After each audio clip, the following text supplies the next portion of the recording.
চলি কেনেকৈ লৈ গৈ আছে এয়া মালিগাঁৱৰ নতুন অভাৰব্ৰিজৰ ওচৰত এই সৰু সৰু ল'ৰা ছোৱালী দেখিছেনে কেনেদৰে লৈ গৈ আছে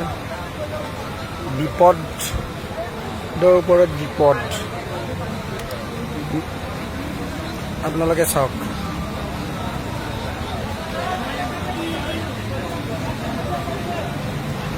কেনেদৰে লৈ গৈ আছে এক কঁকাল পানী উড়ন সেতুৰ ঠিক সমীপত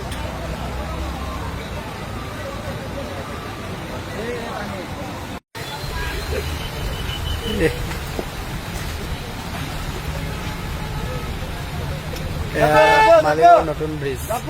পৰিকল্পনা নাই এই পানীখিনি এইফালৰ পৰা আহিলে কেনেকৈ যাব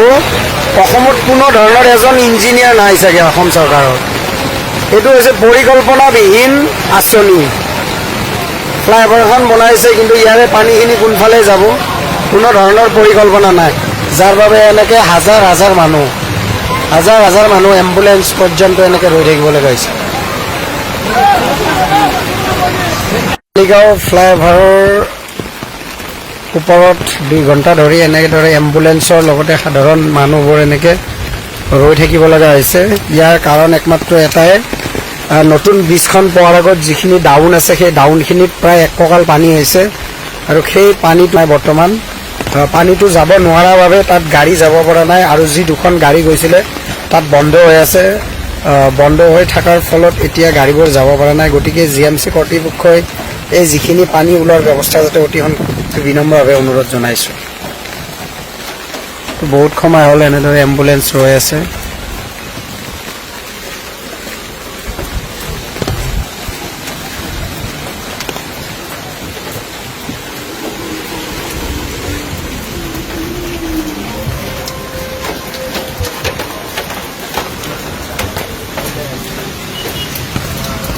হাজাৰ হাজাৰ গাড়ী এনেদৰে ৰৈ আছে